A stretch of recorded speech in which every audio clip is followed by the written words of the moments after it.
رات کو بچہ روتا ہے تو ماں جاگتی ہے، باپ تو نہیں جاگتا۔ ماں اپنی نیند حرام کر دے گی، باپ کو وہ خود کہے گی کہ اس کو ڈسٹربنس نہ ہو، یہ سوئے تاکہ کل جائے کام پر جا سکے، محنت اور مشقت کر سکے۔ تو حال جو ہے کسی قوم کا وہ مردوں کے حوالے، اور مستقبل عورت کے حوالے۔ مستقبل ہے نیکسٹ جنریشن، وہ کہاں سے آئے گی؟ وہ عورت کے رحم میں پرورش پائے گی۔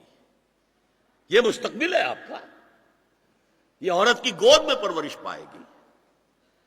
تو مستقبل کا سارا بوجھ عورت پر، حال کی ساری ذمہ داریاں، معاش، ڈیفنس، ہر شے مرد کے اوپر۔ نمبر 3 جو ہدف ہے بہت بڑا بہت بڑا بہت بڑا، جنسی انضباط، سیکس ڈسپلن، زنا کی روک تھام۔ لا تقربوا الزنا انہ کان فاحشۃ وساء سبیلا۔ زنا کے قریب تک نہ پھٹکو، یہ نہیں کہا کہ لا تزنوا، نہیں، قریب تک نہ پھٹکو۔ جیسے کہ یہ فیصل آباد کا ہمارا گول چکر ہے اور 8 بازار آ رہے ہیں۔ اب کوئی سرکاری پروگرام یہ ہے کہ اس گول چکر تک، چوک تک کوئی بھی جلوس نہ پہنچے، تو 8 بازاروں کو بند کرو گے نا۔ لہذا دور دور تک اللہ تعالیٰ نے وہ حدیں لگا دی ہیں کہ زنا کی ترغیب نہ ہو، زنا کے راستے جو ہے وہ مسدود ہو جائیں۔ اور زنا کے بارے میں اب دیکھیے، یہ اس دور کی انٹلیکچول خیانت، ڈس آنیسٹی کا سب سے بڑا معاملہ ہے۔ جدید نفسیات کا بابا آدم مانا جاتا ہے فرائڈ، اور فرائڈ کے نزدیک انسان کے محرکات عمل میں سب سے زیادہ طاقتور، سب سے زیادہ پوٹنٹ سیکس ہے۔ مارکس نے قرار دیا پیٹ کو معاشی ضرورت، فرائڈ نے کہا نہیں، سیکس ہے اصل شے، اصل محرک انسان میں۔ یہاں تک کہتا ہے ایڈیپس کمپلیکس، باپ اگر محبت بھری نگاہ سے بیٹی کو دیکھ رہا ہے تو یہ بھی سیکس ہے، اور ماں اگر بیٹے سے محبت کر رہی ہے تو یہ بھی سیکس ہے۔ انا للہ و انا الیہ راجعون۔ ان کمبختوں کا اصل یہ معاملہ ہے کہ ایک شے پر نگاہ جم گئی تو سب کچھ اسی کے گرد گھما دیا۔ مطلب بات غلط نہیں ہے، sexual motive one of the most important motives, no doubt about it. اگر یہ نہ ہو، اگر عورت میں مرد کے لیے اٹریکشن نہ ہو، اگر عورت کو مرد کی احتیاج نہ ہو تو تمدن ختم ہو جائے۔ کون شادی کا کھکیڑ مول لے گا؟ ایک پیٹ پالنا اور ہے، ایک خاندان کی ذمہ داری اور ہو جائے گی۔ یہ اس قدر زبردست جو ہے، یہ موٹیویشن ہے، اندر سے جذبہ ہے اور اٹریکشن ہے شدید۔ اس اعتبار سے یوں سمجھیے، جتنا زوردار گھوڑا ہو اتنی ہی زوردار لگام چاہیے اگر ڈسپلن میں رکھنا چاہتے ہیں۔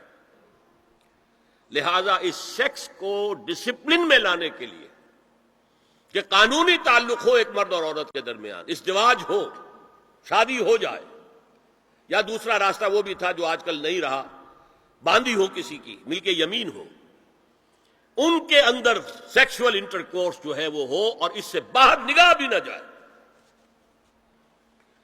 اس زنا کے بارے میں حضور نے جو، اچھا ایک تو میں آپ کو بتاؤں کہ قرآن اور حضور دونوں کس قدر حقیقت پسند ہیں۔ سورہ آل عمران میں فرمایا زُيِّنَ لِلنَّاسِ حُبُّ الشَّهَوَاتِ مِنَ النِّسَاءِ وَالْبَنِينَ وَالْقَنَاطِيرِ الْمُقَنطَرَةِ مِنَ الذَّهَبِ وَالْفِضَّةِ وَالْخَيْلِ الْمُسَوَّمَةِ وَالْأَنْعَامِ وَالْحَرْثِ۔ انسان کے اندر محبت پلا دی گئی ہے، مزین کر دی گئی ہے، کن کن چیزوں کی؟ سب سے پہلے عورت، سب سے امپورٹنٹ موٹیو عورت، پھر بیٹے،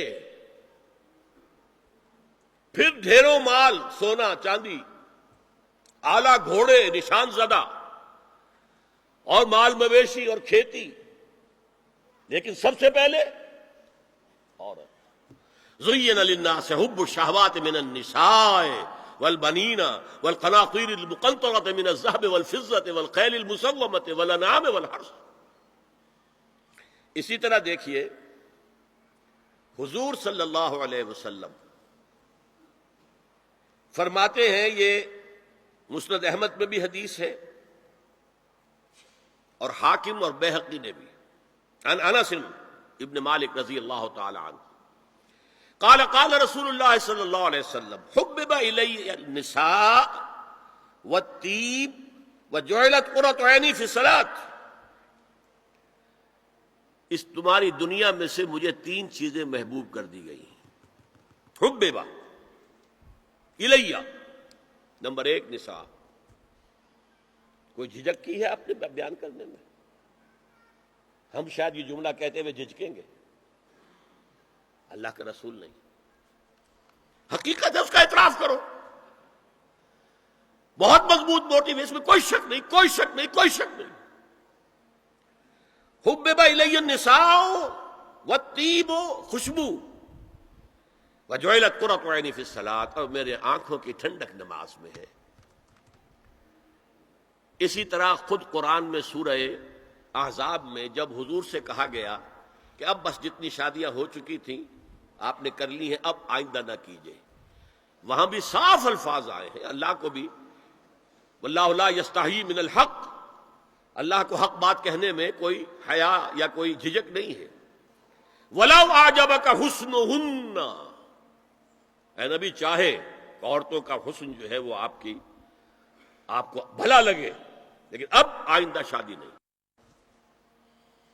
یہ میں تائید کر رہا ہوں فرائڈ کی، اس گدھے نے جو آگے تک پہنچا دیا ہے معاملہ وہ ہے غلط، بنیادی بات صحیح ہے، قرآن مجید کے مطابق ہے کہ سیکس موٹیو بہت سخت ہے، بہت زوردار ہے۔ اب زنا جو ہے اس کے لیے حضور نے جو کچھ فرمایا وہ سن لیجئے۔ عن ابن عباس قال ما رأيت شيئا اشبه باللمم مما قال ابو ہریرہ عن النبی صلی اللہ علیہ وسلم، حضور کی حدیث ہے، ان اللہ كتب على ابن آدم حظه من الزنا ادرک ذلك لا محال، اللہ تعالیٰ نے ہر انسان کا زنا میں ایک حصہ لکھ دیا ہے جو اس کو پہنچ کر رہے گا۔ فزنا العین النظر، آنکھوں کا زنا ہے نامحرم عورت کو دیکھنا، یہ بھی زنا ہے۔ اگر زنا کو روکنا ہے تو یہاں پر بھی قدغن لگے گی۔ ایک جگہ آیا ہے حدیث میں النظر سہم، یہ تیر ہے، یہ نظر جو ہے نگاہوں کے تیر، یہ تو آپ شاعری کے اندر بھی اور گانوں کے اندر بھی نگاہوں کے تیر سنتے ہیں کہ نہیں سنتے؟ النظر سہم، یہ تیر ہے۔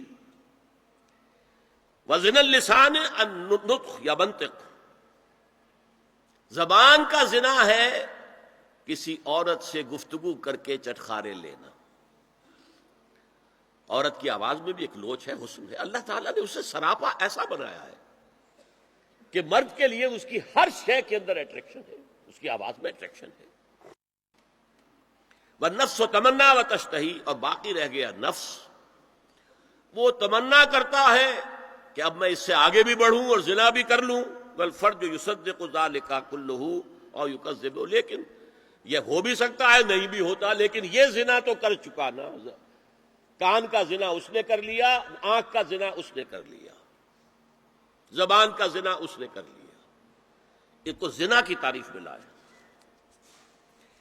ایک اور روایت ہے جو مسلم میں ہے، عن ابی ہریرہ کتب علی ابن آدم نصیبہ من الزنا مدرک ذلک لا محالہ فالعینان زناہما النظر والاذنان زناہما الاستماع واللسان زناہما الکلام والید زناہا البطش والرجز زناہا الخطأ والقلب یہوی وتمنا، یہ زبان کا بھی زنا ہو رہا ہے، کان کا بھی زنا ہو رہا ہے، ہاتھ کا بھی ہو رہا ہے، کہیں لمس کیا ہے عورت کے جسم کو، ہاتھ ملایا ہے اس سے، اور چل کر کہیں جا رہا ہے دیکھنے کے لیے، یہ پاؤں کا زنا ہو رہا ہے۔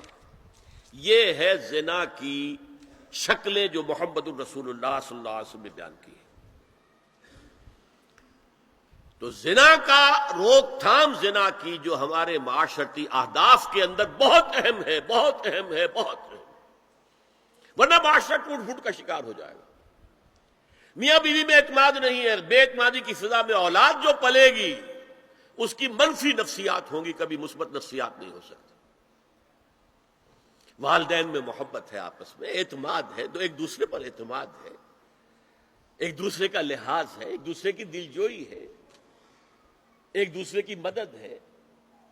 یہ ساری چیزیں جو ہے وہ ایک فضا پیدا کرتی ہیں گھر کے اندر، وہ ایک نارمل، ایک صحت مند فضا جس میں کہ نئی نسل پروان چڑھے گی تو وہ ایک پازیٹیو اور مثبت نفسیات لے کر پیدا ہوگی۔ اچھا، اور دیکھیے اس میں کیا کیا کچھ حضور کی طرف سے آئے ہیں۔ حضرت جابر ابن عبداللہ فرماتے ہیں، من کان یؤمن باللہ والیوم الآخر فلا یخلون بامرأۃ لیس معها ذو محرم فإن ثالثہما الشیطان، رواہ احمد۔ دیکھو، جو شخص بھی اللہ پر اور یوم آخر پر ایمان رکھتا ہو وہ کبھی کسی اجنبی عورت کے ساتھ خلوت میں نہ رہے، ملاقات نہ کرے جس کے ساتھ کہ اس کا کوئی محرم شامل نہ ہو۔